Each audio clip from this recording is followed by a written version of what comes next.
Hi friends, அனைவருக்கும் வணக்கம். நம்ம இந்த வீடியோவில் பார்க்க போகிற டாபிக் என்ன அப்படின்னு பார்த்தீங்கன்னா, இந்த ஏர்பிஎன்பி ப்ராஜெக்டில் நம்ம ஆல்ரெடி க்ரியேட் பண்ணி வச்சுருக்கக்கூடிய அந்த டேட்டாஸை ஸ்ட்ரீம்லைட்டில் எப்படி நம்ம விஷுவலைசேஷன் பண்ணி பார்க்க போகிறோம் அப்படின்றது தான் இந்த வீடியோவில் நம்ம பார்க்க போகிறது. அண்ட் ப்ரீவியஸ்லி இந்த ப்ராஜெக்ட் பற்றி நம்ம செவரல் வீடியோஸ் மேக் பண்ணியிருக்கோம். அந்த வீடியோஸ் நீங்கள் பார்க்கல அப்படின்னா அதை பார்த்துட்டு இதுக்கப்புறம் வரக்கூடிய வீடியோஸ் கண்டினியூ பண்ணிக்கிற போது உங்களுக்கு புரிஞ்சுக்கிறது ரொம்ப ஈஸியாக இருக்கும். ஸோ இப்போ நம்ம ஸ்ட்ரைட்டாக வாங்க ப்ராஜெக்டில் போயிடலாம். அண்ட் இந்த ப்ராஜெக்டில் போன வீடியோ கம்பேர் பண்ணும்போது இந்த போன வீடியோவில் ஒரு விஷயங்கள் பண்ணியிருப்பேன். அது ஒரு சின்ன மாற்றம் மட்டும் நான் கொண்டு வந்திருக்கேன். ஸோ என்ன மாற்றம் அப்படின்னு நான் இப்போ எக்ஸ்பிளைன் பண்ணுறேன் பாருங்கள். ஸோ ப்ரீவியஸ் வீடியோவில் நம்ம இந்த குரூப் பண்ணும்போது ஓகேங்களா, ஸோ ப்ராப்பர்ட்டி டைப்பை பேஸ் பண்ணிவிட்டு நம்ம குரூப் பண்ணியிருப்போம். And price, review scores and number of reviews இந்த மூணுத்தையுமே நம்ம டோட்டலாக சம் பண்ணி எடுத்திருப்போம். ஓகேங்களா, ஸோ ப்ரைஸ் அப்படின்றத சம் பண்ணி எடுக்கிறோம், ஃபைன். நம்பர் ஆஃப் ரிவ்யூஸ், எத்தனை பேர் ரிவ்யூ கொடுத்துருக்காங்கன்றதை நம்ம சம் பண்ணி எடுக்கிறோம், ஃபைன், குட். ஆஃப்டர் இந்த ரிவ்யூ ஸ்கோர்ஸ் நம்ம சம் பண்ணி எடுத்தோம்னா அது ஒரு மீனிங்லெஸ்ஸான ஒரு கான்செப்டாக போயிடுது. ஓகேங்களா, ஸோ இந்த ரிவ்யூ ஸ்கோர் பார்த்தீங்கன்னா 100 and 900 190 and 5050 அப்படின்னு எனக்கு வருது. ஓகேங்களா, ஸோ இந்த ஸ்கோர் ஒரு ப்ராப்பரான ஸ்கோராக இருக்காது ஃபார் விஷுவலைசேஷன், ஃபார் அண்டர்ஸ்டாண்டிங்காக. ஓகேங்களா, ஸோ ரிவ்யூ ஸ்கோர் அப்படின்னு பார்த்தீங்கன்னா 0லேருந்து 100க்கு உள்ளதாக இருக்கணும். அதனால இந்த ரிவ்யூ ஸ்கோரை மட்டும் நான் மீன் வேல்யூவாக எடுத்துக்கிறேன், அதாவது ஆவரேஜ் வேல்யூவாக எடுக்கணும் அப்படின்றதுக்காக நான் என்ன பண்ணியிருக்கேன் அப்படின்னா அக்ரிகேட்டட் ஃபங்க்ஷன் யூஸ் பண்ணியிருக்கேன். ஓகேங்களா, ஸோ இந்த கோட் நம்ம ப்ரீவியஸ் வீடியோவில் யூஸ் பண்ணது. ஸோ இந்த கோடை மட்டும்தான் ஒரு சின்ன மாடிஃபிகேஷன் பண்ணியிருக்கேன். என்ன மாடிஃபிகேஷன் அப்படின்றத நான் மேலே போய்ட்டு காமிக்கிறேன் பாருங்கள். ஸோ மேலே போய்ட்டு அதே கான்செப்ட் குரூப் பை தான் யூஸ் பண்ணுறேன், ப்ராப்பர்ட்டி டைப் நான் யூஸ் பண்ணியிருக்கேன். இதில் நான் அக்ரிகேட்டட் ஃபங்க்ஷன் யூஸ் பண்ணிக்கிட்டு அக்ரிகேட்டட் ஃபங்க்ஷனில் ப்ரைஸ் அப்படின்றத எனக்கு சம் பண்ணி எடுத்துக்கொடு, அண்ட் நம்பர் ஆஃப் ரிவ்யூஸ் எனக்கு சம் பண்ணி எடுத்துக்கொடு. ஆஃப்டர் ரிவ்யூ ஸ்கோர்ஸை எனக்கு மீன் வேல்யூவாக எடுத்துக்கொடு அப்படின்னு நாங்கள் ஒரு டிக்ஷனரி ஃபார்மேட்டில் கொடுத்து பாஸ் பண்ணிடுறேன். இப்போ எனக்கு இந்த df_bar அப்படின்றதுல என்ன மாதிரியான டேட்டா ஸ்டோர் ஆகிருக்கும் அப்படின்னா, ப்ரைஸ் அப்படின்றது டோட்டல் ப்ரைஸ் வந்திருக்கும். நம்பர் ஆஃப் ரிவ்யூஸ் எனக்கு எத்தனை பேர் ரிவ்யூ கொடுத்துருக்காங்க அப்படின்ற ஒரு டேட்டா கிடைக்கும். ஆஃப்டர் ரிவ்யூ ஸ்கோர்ஸில் பார்த்தீங்க அப்படின்னா எனக்கு 0லேருந்து 100க்குள்ளே மட்டும்தான் ரிவ்யூ ஸ்கோர்ஸ் இருக்கும். ஓகேங்களா, அதை கடந்து இருக்காது. ஸோ இது ஒரு ப்ராப்பரான விஷுவலைசேஷனாக இருக்கும் அப்படின்றது என்னோட பெர்ஸ்பெக்டிவ். ஸோ நம்ம இந்த டேட்டா ஃப்ரேமை நம்ம விஷுவலுக்கு கொண்டு போனோம் அப்படின்னா கரெக்டாக இருக்கும். ஓகேங்களா, ஸோ இப்போ நான் இந்த கோடை ஜஸ்ட் நான் ரன் பண்ணுறேன். எனக்கு ரன்னில் தான் இருக்குது. சேம் அதே கான்செப்ட் தான். ஸோ டேட்டா ஃப்ரேம்லேருந்து ஒரிஜினல் டேட்டா ஃப்ரேம்லேருந்து கண்ட்ரியை ஃபில்டர் பண்ணி DF1 வைக்கிறோம். அதுலேருந்து ரூம் டைப்பை ஃபில்டர் பண்ணிவிட்டு DF2ல் வைக்கிறோம். DF2 குரூப் பண்ணி எதை பேஸ் பண்ணி குரூப் பண்ணுறோம் அப்படின்னா ப்ராப்பர்ட்டி டைப்பை பேஸ் பண்ணி குரூப் பண்ணி நம்ம அதுக்குண்டான டேட்டாஸ் எல்லாத்தையும் கெட் பண்ணிக்கிட்டு df_bar அப்படின்னா டேட்டா ஃப்ரேமில் வைக்கிறோம். ஓகேங்களா, ஸோ இந்த டேட்டா ஃப்ரேமோட இண்டெக்ஸ் வேல்யூ நான் இப்போ ரீசெட் பண்ண போகிறேன். பிகாஸ் இப்போ ப்ராப்பர்ட்டி டைப் அப்படின்றது தான் இண்டெக்ஸாக இருக்குது. ஸோ இப்போ நான் இதை இண்டெக்ஸ் வேல்யூவாக வைக்காமல் நார்மல் நம்பரிங்கை இண்டெக்ஸ் வேல்யூவாக வைக்கணும். ஸோ அதனால் dot reset_index of in place equal to true அப்படின்னு நான் கொடுத்துறேன். ஓகேங்களா, ஸோ என்ன சேஞ்ச் பண்ணியிருக்கணும் அது இதே டேட்டா ஃப்ரேமில் கொண்டு போயிட்டு சேவ் பண்ணிவிடு அப்படின்றதுக்காக in place equal to true கொடுத்துட்டு ஜஸ்ட் இதை நான் ரன் பண்ணிடுறேன். எனக்கு ரன் ஆகிடுச்சு. இப்போ df_bar அப்படின்றத காப்பி பண்ணிக்கிட்டு கீழே போய்ட்டு பேஸ்ட் பண்ணிவிட்டு நான் ரன் பண்ணுறேன். ஸோ இப்போ எனக்கு பார்த்தீங்கன்னா ப்ராப்பர்ட்டி டைப் தனி காலமாக வந்துடும், price, number of reviews and review scores. ஓகேங்களா, இப்போ எனக்கு கீழே இருக்கக்கூடிய இந்த கோடெலாம் தேவைப்படாது. ஸோ அதை நான் அழிச்சிட்றேன், டெலிட் பண்ணிடுறேன், எதையுமே நான் அழிச்சிட்றேன். அண்ட் டெலிட் NB ஃபார்மேட் நம்ம போன வீடியோவில் இன்ஸ்டால் பண்ணது. ஸோ இந்த செல் உங்களுக்கு வேணும்னா வச்சுக்கோங்க, ஆர் வேண்டாம்னா ரிமூவ் பண்ணிக்கோங்க. ஸோ இங்கே நம்ம விஷுவலைசேஷன் ரெடி பண்ண போகிறோம். ஸோ PX நான் இங்கே இம்போர்ட் பண்ணிக்கிறேன். கொஞ்சம் மேலே போய்ட்டு PX மீன்ஸ் நாங்கள் ப்ளாட்லி இம்போர்ட் பண்ணுறேன். கோட் க்ரியேட் பண்ணிக்கிட்டு import plotly dot express as PX கொடுத்துட்டு நான் ரன் பண்ணுறேன். இது எனக்கு ரன் ஆகிடுச்சு. சப்போஸ் நீங்கள் புதுசாக இன்ஸ்டால் பண்ணுறீங்க அப்படின்னா, இது நீங்கள் ரன் பண்ணும்போது எரர் வந்தது, மாடியூல் நாட் ஃபவுண்ட் அப்படின்ற எரர் வந்தது அப்படின்னா டெர்மினல் போய்க்குங்க, நியூ டெர்மினல், அதில் டவுன் ஆரோ கமெண்ட் ப்ராம்ப்ட் கொடுத்தீங்கன்னா உங்களோட விர்ச்சுவல் என்விரான்மெண்ட்டில் வந்துடும். இதில் pip install plotly அப்படின்னு கொடுத்தீங்கன்னா போதுமானது. கொடுத்துட்டிங்கன்னா அது உங்களுக்கு இன்ஸ்டால் ஆகிடும். இந்த விஷயம் வந்து நம்ம போன வீடியோவில் ஆல்ரெடி பார்த்துருக்கோம். ஸோ நீங்கள் அது கோ த்ரூ பண்ணிக்கலாம். ஸோ இப்போ நான் இதெல்லாம் கேன்சல் பண்ணிடுறேன், டெலீட் பண்ணிடுறேன். ஸோ இதுவுமே நான் க்ளோஸ் பண்ணிடுறேன். எனக்கு ப்ளாட்லி இம்போர்ட் ஆகிடுச்சு. ஆஃப்டர் டேட்டா ஃப்ரேமும் எனக்கு ரெடியாக இருக்குது. இந்த டேட்டா ஃப்ரேமை தான் நான் இப்போ விஷுவல் பண்ணி பார்க்க போகிறேன். ஸோ பாருங்கள், இப்போ எனக்கு ப்ளாட்லி வந்து இம்போர்ட் ஆகிடுச்சு. இப்போ நான் விஷுவல் பண்ணி பார்க்குறேன் அப்படின்னா எனக்கு ஒரு வியூ வந்து கிடைக்கிது. ஸோ இந்த வியூ தான் நான் இப்போ ஸ்ட்ரீம்லைட்டில் வந்து கொண்டு வரணும். ஸோ ஸ்ட்ரீம்லைட்டில் கொண்டு வரது எப்படி கொண்டு வரணும் அப்படின்றத இப்போ நம்ம பார்க்கலாம். ஸோ airbnb.py நான் போய்க்கிறேன். ஸோ ஃபர்ஸ்ட் ஆஃப் ஆல் 2 ஃபைலையுமே நான் சேவ் பண்ணிக்கிறேன். Ctrl+S and Ctrl+S airbnb.py. இப்போது இதில் தான் நான் விஷுவலைசேஷன் கொண்டு வர போகிறேன். ஸோ இந்த இடத்துல கர்சர் வச்சுட்டு ஒன் டைம் என்ட்ரு கொடுத்துக்கிறேன். இதில் என்ன நான் டைப் பண்ணுறேன் அப்படின்னா, ஃபஸ்ட்டு இந்த tab 1னா இந்த ப்ரைஸ் அனாலிசிஸ் அப்படின்றத வந்து நான் இங்கே சூஸ் பண்ணிக்கிறேன். With tab 1 colon. ஓகேங்களா? அந்த tab 1ல் என்னென்னலாம் தெரியணும் அப்படின்றத இப்போ நான் டிசைட் பண்ணுறேன். ஓகேங்களா? ஸோ st.title டைட்டிலில் என்ன தெரியணும் அப்படின்னா என்னோட அனலிட்டிக்கல் மெத்தட். ஓகேங்களா? ஸோ இங்கே வந்து ப்ரைஸ் அனாலிசிஸ் அப்படின்ருக்கு. இதில் வந்து நான் ப்ரைஸ் டிஃபரன்ஸ் அப்படின்னு நான் சூஸ் பண்ணுறேன். ஓகேங்களா? ஸோ ப்ரைஸ் டிஃபரன்ஸ் அப்படின்னு நான் போட்டு வச்சுக்கிறேன். ஓகேங்களா? ஸோ இதோட அவுட்புட் பார்க்குறதுக்கு நம்ம ஸ்ட்ரீம்லைட்டை ரன் பண்ணி ஆகணும். ஸோ Ctrl+S கொடுத்துட்டு நான் இப்போ ஸ்ட்ரீம்லைட் வந்து ரன் பண்ணிடுறேன். ஸோ ஒரு பக்கம் நம்ம அவுட்புட்டும் பார்ப்போம், இன்னொரு பக்கம் நம்ம ப்ரோக்ராமிங்கும் பார்ப்போம். ஓகேங்களா? அப்போ தான் இந்த கோட் இதுக்கு தான் யூஸ் ஆகுதுன்ற ஒரு ஐடியாலஜி உங்களுக்கு கிடைக்கும். ஸோ நான் அப்படியே கொண்டு போகிறேன். New terminal and down arrow command prompt. இதில் ஸ்மால் லெட்டர் கொடுத்துக்கிறேன். streamlit run airbnb.py கொடுத்துட்டு என்டர் அடிச்சிடுறேன். ஸோ எனக்கு ஸ்ட்ரீம்லைட் வெப் அப்ளிகேஷன் ஓப்பன் ஆகிடுச்சு. இதில் டேட்டா எக்ஸ்ப்ளோரேஷன் இருக்குது. இதை நான் கிளிக் பண்ணுறேன் அப்படின்னா பாருங்கள், ப்ரைஸ் அனாலிசிஸ் அப்படின்ற அந்த டேப் சூஸ் ஆகிருக்கும்போது ப்ரைஸ் டிஃபரன்ஸ் அப்படின்ற ஒரு டைட்டில் வந்து எனக்கு இங்கே தெரியுது. ஓகேங்களா? இதை தான் நாங்கள் ப்ரோக்ராமிங் எழுதி வச்சுருக்கேன். இங்கே எழுதுகிற ப்ரோக்ராம் தான் எனக்கு அங்கே அவுட்புட் வந்திருக்கு. இப்போ நான் என்ன பண்ணுறேன் அப்படின்னா இதில் 2 காலம் க்ரியேட் பண்ணுறேன். ஸோ காலம் 1 காலம் 2 ஈக்குவல் டு st.columns of 2. ஓகேங்களா? ஸோ 2 கொடுத்தேன்னா எனக்கு 2 காலம் 1லையும் காலம் 2 அப்படின்ற 2 வேரியபிளில் போய்ட்டு ஸ்டோர் ஆகிடும். இப்போது காலம் 1ல் வந்து நான் என்னென்ன வேலை பண்ண போகிறேன் அப்படின்றத இதுக்கு கீழே கொடுக்குறேன். ஓகேங்களா? பாருங்கள், ஃபஸ்ட்டு வித் tab 1க்குள்ளே இந்த மாதிரி விஷயங்கள்லாம் நான் எழுதுகிறேன் அப்படின்னு கொடுக்க போகிறேன். அந்த காலம் 1 காலம் 2 நான் க்ரியேட் பண்ணியிருக்கேன். அப்போது இதுக்கு கீழே வித் காலம் 1 கோலன் என்டர் அடிச்சுட்டு இப்போது நான் கண்ட்ரியை வந்து ஃபில்ட்ரு பண்ணுறதுக்கு உண்டான ஒரு செலக்ட் பாக்ஸ் வந்து சூஸ் பண்ண போகிறேன். ஓகேங்களா? அது எப்படி பண்ணுறேன் அப்படின்னு பாருங்கள். ஸோ ஒரு வேரியபிள் க்ரியேட் பண்ணிக்கிறேன். Country equal to st.select box of அதுக்குள்ள டபுள் கோட்ஸில் லேபிள் வந்து கேட்குது. ஓகேங்களா? ஸோ லேபிள் வந்து எனக்கு இங்கே கேட்குது. என்ன லேபிள் வைக்கிறேன் அப்படின்னா செலக்ட் தி கண்ட்ரி அப்படின்ற ஒரு ஸ்ட்ரிங் நான் பாஸ் பண்ணிக்கிறேன். Select the country. ஓகேங்களா? ஆஃப்டர் நான் என்ன பண்ண போகிறேன் அப்படின்னா கண்ட்ரி அப்படின்ற அந்த டேட்டாவுக்கு உடைய யூனிக் டேட்டாஸ் வந்து நாங்கள் கொடுக்க போகிறேன். ஓகேங்களா? ஸோ டேட்டா ஃப்ரேம் என்னோட ஒரிஜினல் டேட்டா ஃப்ரேமில் இருக்கக்கூடிய இந்த இடத்துல டிஎஃப் கொடுத்ததுமேவும் எனக்கு இங்கே வார்னிங் மெசேஜ் காமிக்குது. ஸோ இந்த இடத்துல வந்து என்னோடய டேட்டா ஃப்ரேம் வந்து இன்னும் இங்கே அசைன் ஆகலை அப்படின்றது தான் மீனிங். ஓகேங்களா? ஸோ என்னோடய டேட்டா ஃப்ரேமே இங்கே நான் அசைன் பண்ணணும். ஸோ மேலே வந்து ஸ்க்ரோல் பண்ணிக்கிறேன்.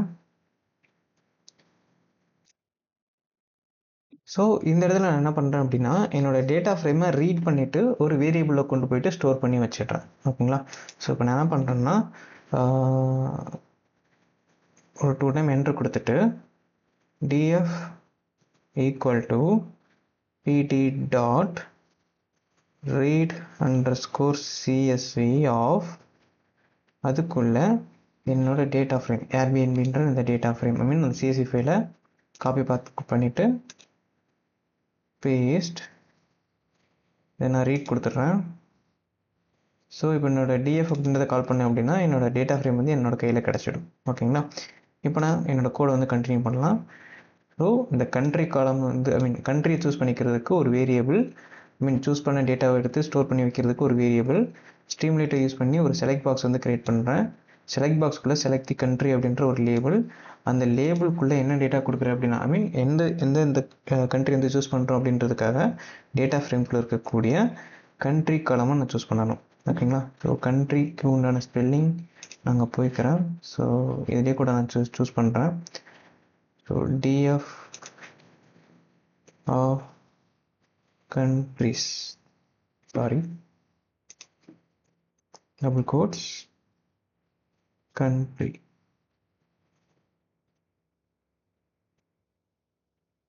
double quotes. ஸோ எல்லாமே ஸ்மால் லெட்டரில் தான் இருக்குது. நான் கேபிட்டல் லெட்டரில் இருக்கும் அப்படின்னு நான் நினச்சேன். ஸோ காப்பி பண்ணிக்கிட்டு போயிட்டு நான் கண்ட்ரியாக நான் பேஸ்ட் பண்ணிட்டேன். ஓகேங்களா? இப்படி கொடுத்துட்டு இந்த டேட்டா ஃப்ரேமில் இருக்கக்கூடிய கண்ட்ரியில் இருக்கக்கூடிய யூனிக் டேட்டாஸ் தான் எனக்கு தேவைப்படுது. UNIQUE, யூனிக் ஆஃப் இப்படி கொடுத்துட்டேன் அப்படின்னா இந்த காலமில் இருக்கக்கூடிய யூனிக் டேட்டாஸ் மட்டும் ஒரு அரே ஃபார்மேட்டில் நமக்கு இங்கே கிடைக்கும். அந்த அரே ஃபார்மேட்டை தான் நம்ம இங்கே ஒரு செலக்ட் பாக்ஸில் அதை சென்ட் பண்ணுறோம். ஓகேங்களா? ஸோ இப்போ நான் சேவ் பண்ணிவிட்டு என்னோட ஸ்ட்ரீம்லைட் வெப் அப்ளிகேஷன் போகிறேன். ஸோ வெப் அப்ளிகேஷன் போயிட்டு இங்கே ரீரன் இருக்குது அண்ட் இங்கே ஆல்வேஸ் ரீரன் இருக்குது. ஸோ என்ன சேஞ்ச் பண்ணாலும் எனக்கு அடிக்கடி சேஞ்ச் ஆகிக்கிட்டே இருக்கணும் அப்படின்றதுனால நான் அந்த இடத்துல ஆல்வேஸ் ரீரன் வந்து இப்போ நான் கொடுத்துட்றேன். ஸோ இப்போ எனக்கு பார்த்தீங்கன்னா செலக்ட் தி கண்ட்ரி அப்படின்ற ஒரு லேபிள் கிடச்சிருக்கு. அதுக்கு கீழே வந்து ஒரு செலக்ட் பாக்ஸ் வந்து கிடச்சிருக்கு. செலக்ட் பாக்ஸ் மூலிமா என்னால் அந்த அறைக்குள்ளே இருக்கக்கூடிய கண்ட்ரிஸ் எல்லாத்தையும் ஸ்பெசிஃபை பண்ணி சூஸ் பண்ணிக்க முடியும். ஓகேங்களா? இப்போ யுனைடெட் ஸ்டேட்ஸ் அப்படின்றது தான் டிஃபால்ட்டாக இருக்குது. பிகாஸ் அது ஃபஸ்ட் இடத்துல இருக்குது, அதனால் சூஸ் ஆகிட்டு இருக்குது. இப்போ நான் வேறு ஏதாவது கண்ட்ரி சூஸ் பண்ணேன் அப்படின்னா இந்த பிரேசில் அப்படின்ற இந்த டேட்டா எங்கே போகும்னா இந்த கண்ட்ரி அப்படின்ற இந்த வேரியபிளை கொண்டு போயிட்டு ஸ்டோர் ஆகும். ஓகேங்களா? இப்போது ஒரு என்ட்ரு கொடுத்துட்டு நான் என்னோடய கோடு வந்து கண்டினியூ பண்ணுறேன். ஸோ என்னோடய கோடு எப்படி கண்டினியூ ஆகுது அப்படின்னு பார்த்தீங்கன்னா டேட்டா ஃப்ரேம் 1. ஓகேங்களா? ஸோ சொல்லப்போனால் நம்ம ஆல்ரெடி எழுதி வச்சிருக்கக்கூடிய அதே கோடு தான். நான் அந்த கோடை காப்பி பண்ணிவிட்டு இங்கே வந்து பேஸ்ட் பண்ணிக்கிறேன். கொஞ்சம் மேலே ஸ்க்ரோல் பண்ணிக்கிறேன். ஸோ இந்த கோடு தான் நம்ம இங்கே மறுபடியும் கொண்டு போய்ட்டு கொடுக்க போகிறோம். இந்த கோடை அப்படியே நான் காப்பி பண்ணிக்கிறேன் பாருங்கள். காப்பி அண்ட் போயிட்டு பேஸ்ட். ஓகேங்களா? ஸோ இண்டென்டேஷன் வந்து கரெக்டாக வைங்க. ஸோ சூஸ் பண்ணிக்கிட்டு டேப் நான் ப்ரெஸ் பண்ணேன் அப்படின்னா எனக்கு இண்டென்டேஷன் கரெக்டாக வந்துருச்சு. இப்போது இந்த இடத்துல பிரேசில் அப்படின்றது நம்ம மேனுவலாக கொடுத்தோம். இது டைனமிக்காக சேஞ்ச் ஆகக்கூடிய ஒரு கான்செப்ட். ஸோ நம்ம என்ன கண்ட்ரி வேணால் சூஸ் பண்ணலாம். ஸோ இந்த இடத்துல கண்ட்ரி அப்படின்றது தான் டைனமிக்காக சேஞ்ச் ஆகிட்டே இருக்கும். ஸோ இந்த கண்ட்ரி அப்படின்றத நாங்கள் காப்பி பண்ணிக்கிட்டு இங்கே கொண்டு போயிட்டு நான் பேஸ்ட் பண்ணிடுறேன். ஓகேங்களா? ஸோ யூசர் வந்து என்ன கண்ட்ரி சூஸ் பண்ணுறாரோ அந்த கண்ட்ரி தான் இங்கே நமக்கு ஃபில்டர் ஆகிட்டு DF1 கிடைக்கும். அந்த DF1 வந்து நம்ம ரீசெட் இண்டெக்ஸ் வந்து பண்ணியிருக்கோம். ஓகேங்களா? ஆஃப்டர் என்ன பண்ணுறோம் அப்படின்னா இங்கே ரூம் டைப் வந்து நம்ம சூஸ் பண்ணணும். எப்படி நம்ம கண்ட்ரிக்கு ஒரு செலக்ட் பாக்ஸ் சூஸ் பண்ணி அதை நம்ம டைனமிக்காக சேஞ்ச் பண்ணிக்கிட்டோமோ சேம் அதே கான்செப்ட் தான் ரூம் டைப்புக்குமேவும். ஸோ 2 டைம் என்ட்ரு கொடுத்துக்கிறேன். டேட்டா ஃப்ரேம் 1க்கு அப்புறம் கீழே. ஸோ இதுக்குமே ஒரு variable room type room underscore ty அப்படின்னு நான் கொடுத்துக்கிறேன். வேரியபிள் ஈக்குவல் டு இங்கே இருக்கக்கூடிய இதே விஷயத்தை அப்படியே காப்பி பண்ணிக்கிறேன். நீங்கள் போய்ட்டு பேஸ்ட் பண்ணிக்கிறேன். பேஸ்ட் பண்ணிவிட்டு மஸ்ட்லி பாருங்கள் லேபிள் வந்து மாற்றிடுங்க. ஓகேங்களா? ஸோ ஒரே லேபிள் மல்டிபிள் டைம் இருந்ததுன்னா ஸ்ட்ரீம்லைட்டில் எரர் அடிக்கும். ஸோ லேபிள் வந்து மாற்றிடுங்க. செலக்ட் தி கண்ட்ரின்னு இருக்குது, செலக்ட் தி ரூம் டைப் அப்படின்னு நான் மாற்றிக்கிறேன். ஓகேங்களா? ஸோ ரூம் டைப் கொடுத்துட்டேன். ஸோ இப்போது டேட்டா ஃப்ரேமில் கண்ட்ரி காலம் அப்படின்ருக்கு. இதுக்கு பதிலாக நான் ரூம் டைப் அப்படின்ற காலம் வந்து சூஸ் பண்ண போகிறேன். So room underscore type. ஓகேங்களா? ஸோ இந்த ஸ்பெல்லிங் வந்து கரெக்டாக இருக்கான்னு செக் பண்ணிக்கோங்க. ஸோ இதுதான் கரெக்ட். ஸோ அதனால் நான் கொடுத்துட்டேன், எனக்கு தெரிஞ்சிருக்கு, நான் கொடுத்துட்டேன். அதோட யூனிக் டேட்டாஸ் மட்டும் நாங்கள் கொடுக்குறேன். ஓகேங்களா? ஸோ யூனிக் டேட்டாஸ் வந்து எனக்கு அரே ஃபார்மெட்டில் கிடைக்கும். அந்த அரேவை தான் இங்கே எடுத்து நான் செலக்ட் பாக்ஸில் கொடுக்குறேன். ஸோ இங்கே ப்ரைவேட் ரூம் அப்படின்றது நம்ம மேனுவலி கொடுத்தது. ஸோ ப்ரைவேட் ரூமுக்கு பதிலாக நான் இங்கே டைனமிக்காக சேஞ்ச் ஆகக்கூடிய இந்த ரூம் டைப்பை சூஸ் பண்ணிவிட்டு இந்த ப்ரைவேட் ரூமில் கொண்டு போயிட்டு நான் பேஸ்ட் பண்ணிடுறேன். ஸோ இப்போ எனக்கு இந்த ரூம் டைப் மெனுவும் ஃபில்டர் ஆகிரும். ஃபஸ்ட்டு கண்ட்ரி சூஸ் பண்ணி ஃபில்டர் பண்ணிக்கிறோம். அடுத்து அந்த கண்ட்ரி சூஸ் பண்ணி ஃபில்டர் பண்ண அந்த டேட்டா ஃப்ரேமை யூஸ் பண்ணிவிட்டு ரூம் டைப்பை நம்ம ஃபில்டர் பண்ணிக்கிறோம். ரூம் டைப்பை ஃபில்டர் பண்ணிவிட்டு அதுலேருந்து ப்ராப்பர்ட்டி டைப்பை நம்ம அக்ரிகேட் பண்ணுறோம், குரூப் பண்ணுறோம். அக்ரிகேட் ஃபங்க்ஷனில் வந்து ப்ரைஸோட சம் கிடைக்கிறோம், கேட்டுக்கிறோம். Number of reviews, total reviews வந்து எவ்வளோ பேர் கொடுத்துருக்காங்க அண்ட் ஆவரேஜாக ரிவ்யூ ஸ்கோர் வந்து என்ன தான் வந்திருக்கு அப்படின்றத நம்ம இங்கே அனலைஸ் பண்ணிக்கிறோம். ஓகேங்களா? ஸோ இங்கே நமக்கு டேட்டாவாக தான் வந்திருக்கு. இந்த டேட்டாவை நம்ம விஷுவலைசேஷனுக்கு கொண்டு வரணும். அண்ட் இந்த லைன் எதுக்காக அப்படின்னு பார்த்தீங்கன்னா ஜஸ்ட் இண்டெக்ஸ் வழியை வந்து ரீசெட் பண்ணிக்கிறதுக்கு. ஸோ நான் கொடுத்துக்கிட்டேன். இது கண்டிப்பாக பண்ணுங்கள், இல்லைன்னா ப்ராப்பர்ட்டி டைப் அப்படின்றதேவும் இண்டெக்ஸாக இருக்கும். இது பண்ணால் மட்டும்தான் நியூ இண்டெக்ஸ் கிரியேட் ஆகும். ப்ராப்பர்ட்டி டைப் வந்து ஒரு காலமாக நமக்கு கிரியேட் ஆகும். ஓகேங்களா? இப்போது நான் விஷுவலைசேஷன் கிரியேட் பண்ணுறதுக்கு ஏர்பிஎன்பி ஐபிஎன்பி போய்க்கிறேன். அண்ட் இதில் நம்ம விஷுவலைசேஷன் கிரியேட் பண்ண கோட் கீழே இருக்குது. சேம் இதே கோடு தான் நான் அப்படியே காப்பி பண்ணிக்கிறேன். ஓகேங்களா? காப்பி, ஜஸ்ட் இங்கே வந்துட்டு ப்ராப்பரான இண்டென்டேஷனில் கர்சர் வச்சுட்டு நான் பேஸ்ட் பண்ணிக்கிறேன். ஓகேங்களா? ஸோ இந்த ஃபிக் அண்டர்ஸ்கோர் பார் டாட் ஷோ அப்படின்றது அதுவுமே நான் ப்ராப்பர் இண்டென்டேஷனில் வச்சுக்கிறேன். இங்கே பாருங்கள், எனக்கு பிஎக்ஸ் அப்படின்றதுல அடி வாங்குது. ஸோ எரர் அடிக்குது. நான் கொஞ்சம் மேலே ஸ்க்ரோல் பண்ணிக்கிறேன். ஸோ பிஎக்ஸ் வந்து நான் இங்கே இம்போர்ட் பண்ணிக்கிறேன். So import plotly dot express as px. ஓகேங்களா? அகைன் இது உங்களுக்கு இன்ஸ்டால் ஆகலை அப்படின்னா நீங்கள் டெர்மினல் போயிட்டு இன்ஸ்டால் பண்ணிக்கோங்க. அந்த ப்ராசஸ் நம்ம ப்ரீவியஸ் வீடியோவில் பார்த்துருக்கோம். ஸோ மறக்காமல் பண்ணிவிடுங்க. அண்ட் கீழே வந்து ஸ்க்ரோல் பண்ணிக்கிறேன். ஸ்க்ரோல் பண்ணிவிட்டு இப்போது என்னால் இதை ஸ்ட்ரீம்லைட்டில் வந்து அவுட்புட்டாக பார்க்க முடியுமா அப்படின்னா பார்க்க முடியாது. ஓகேங்களா? ஸ்ட்ரீம்லைட்டில் பிளாட்லியை ஷோ பண்ணுறதுக்கு ஒரு தனி ஃபங்க்ஷன் இருக்குது. அது என்ன ஃபங்க்ஷன் அப்படின்றத இப்போ நான் சொல்கிறேன் பாருங்கள். ஸோ இங்கே ஃபிக் பார் ஷோ இருக்குது. அதுதான் இங்கே நம்ம க்ரியேட் பண்ணி வச்சுருக்கக்கூடிய இந்த பிளாட்லி. ஓகேங்களா? இந்த பிளாட்லியில் நம்ம இப்போ அனலைஸ் பண்ண போகிறது, விஷுவலைசேஷனுக்கு கொண்டு வர போகிறது ஸ்ட்ரீம்லைட்டில். So ST dot plotly _chart அப்படின்ற ஒரு ஃபங்க்ஷன் இருக்குது. plotly _chart ஆஃப் இந்த ஃபிக் _bar எடுத்து காப்பி பண்ணிவிட்டு இங்கே கொண்டு போயிட்டு பேஸ்ட் பண்ணிட்டோம். ஓகேங்களா? ஸோ இது மூலிமா என்ன நடக்கும் அப்படின்னா என்னால் விஷுவலைசேஷன் க்ரியேட் பண்ணிக்க முடியும். க்ரியேட் பண்ணிவிட்டு ஸ்ட்ரீம்லைட்டில் அவுட்புட்டாக பார்க்க முடியும். ஓகேங்களா? அண்ட் மஸ்ட்லி ஃபைல் சேவ் பண்ணதுக்கு அப்புறம் தான் அங்கே ரிஃப்ளெக்ட் ஆகும். ஸோ ஃபைலை சேவ் பண்ணிக்கோங்க. ஸோ சேவ் பண்ணிங்கன்னா இந்த டாட் வந்து இருக்காது. ஸோ சேவ் பண்ணிட்டேன் இப்போது. ஸோ அதனால் எனக்கு இந்த டாட் இல்லை. ஸோ இப்போ நான் என்னோடய ஸ்ட்ரீம்லைட் வெப் அப்ளிகேஷன் போகிறேன். இங்கே பாருங்கள், எனக்கு இங்கே ஒரு விஷுவலைசேஷன் க்ரியேட் ஆகிருக்கு. ஓகேங்களா? இப்போது பிரேசிலில் சூஸ் ஆகிருக்கு. ஸோ பிரேசிலுக்கு உண்டான டேட்டா வந்து எனக்கு கிடைக்கும். ஸோ கர்சர் வைக்கிறேன். இப்போ நான் வேறு ஏதாவது கண்ட்ரி வந்து சூஸ் பண்ணுறேன் அப்படின்னா எனக்கு டேட்டா வந்து மாறணும். ஸோ செக் பண்ணி பார்க்கலாம். ஹாங்காங் சூஸ் பண்ணுறேன். ஸோ எனக்கு டேட்டா மாறி இருக்குது. ஓகேங்களா? அண்ட் ப்ரைவேட் ரூம் இருக்குது. ஸோ ப்ரைவேட் ரூமுக்கு வந்து என்டையர் ஹோம் அப்பார்ட்மெண்ட் சூஸ் பண்ணுறேன். ஸோ நல்லா பார்த்தீங்கன்னா தெரிஞ்சிருக்கும், எனக்கு டேட்டா மாறி இருக்குது. அண்ட் ஷேர்டு ரூம் கொடுக்குறேன், டேட்டா மாறி இருக்குது. ஓகேங்களா? ஸோ இந்த மாதிரி டைனமிக்காக நம்மளால் சேஞ்ச் பண்ணிக்க முடியுது. ஓகேங்களா? ஸோ இந்த மாதிரி தான் நம்ம மற்ற விஷுவலைசேஷன்ஸும் க்ரியேட் பண்ண போகிறோம். ஸோ இடையில சம் மேத்தமெட்டிக்ஸும் உள்ளே வரும். ஸோ அதெல்லாம் எப்படி நம்ம ப்ராப்பராக ஸ்டெப் பை ஸ்டெப்பாக கொண்டு போகிறோம் அப்படின்றதுலையும் நம்ம இந்த ப்ராஜெக்டோட கண்டினியூவில் பார்க்கலாம். இதே மாதிரி தான் மற்ற விஷுவலைசேஷனும் க்ரியேட் பண்ணுவோம். ஸோ ஜஸ்ட் காப்பி பேஸ்ட் கான்செப்டும் இருக்கும், நியூ கான்செப்ட்ஸும் இருக்கும். ஸோ ஒவ்வொன்றா கிளாரிஃபை பண்ணிவிட்டு கொண்டு போகிறது better for our project and also the evolution. அண்ட் இந்த வீடியோவில் சொன்ன டீட்டெயில்ஸ் வந்து உங்களுக்கு புரிஞ்சிருக்கும் அப்படின்னு நான் நம்புகிறேன். இந்த வீடியோவில் சொன்ன டீட்டெயில்ஸ் வந்து உங்களுக்கு புரிஞ்சுது அப்படின்னா இந்த வீடியோக்கு லைக் பண்ணுங்கள். சப்போஸ் புரியல அப்படின்னா என்ன புரியல அப்படின்றத கமெண்ட்டில் சொல்லுங்கள். நான் மறுபடியும் இந்த டாபிக் அனதர் வீடியோவை மேக் பண்ணி கொடுக்கணும் அப்படின்னாலும் நான் அனதர் வீடியோ மேக் பண்ணி கொடுக்குறேன். அண்ட் இந்த ப்ராஜெக்ட் வந்து உங்களோட ஃப்ரெண்ட்ஸ் ஆர் கூட படிக்கிற பசங்க பண்ணிட்டு இருந்தாங்க அப்படின்னா அவங்களுக்குமே ஷேர் பண்ணுங்கள், ரொம்பவே யூஸ்ஃபுல்லாக இருக்கும். அண்ட் நம்ம சேனலை நீங்கள் மறக்காமல் சப்ஸ்கிரைப் பண்ணிக்கோங்க. ஸோ அப்படின்னா தான் நான் போடக்கூடிய வீடியோஸ் உங்களுக்கு உடனே நோட்டிஃபிகேஷனாக வந்துடும். நீங்களும் ப்ராஜெக்ட் வந்து சீக்கிரமாக கம்ப்ளீட் பண்ணிடுவீங்க. அண்ட் ரியலி தேங்க்யூ ஃபார் வாட்சிங். Take care. பாய்.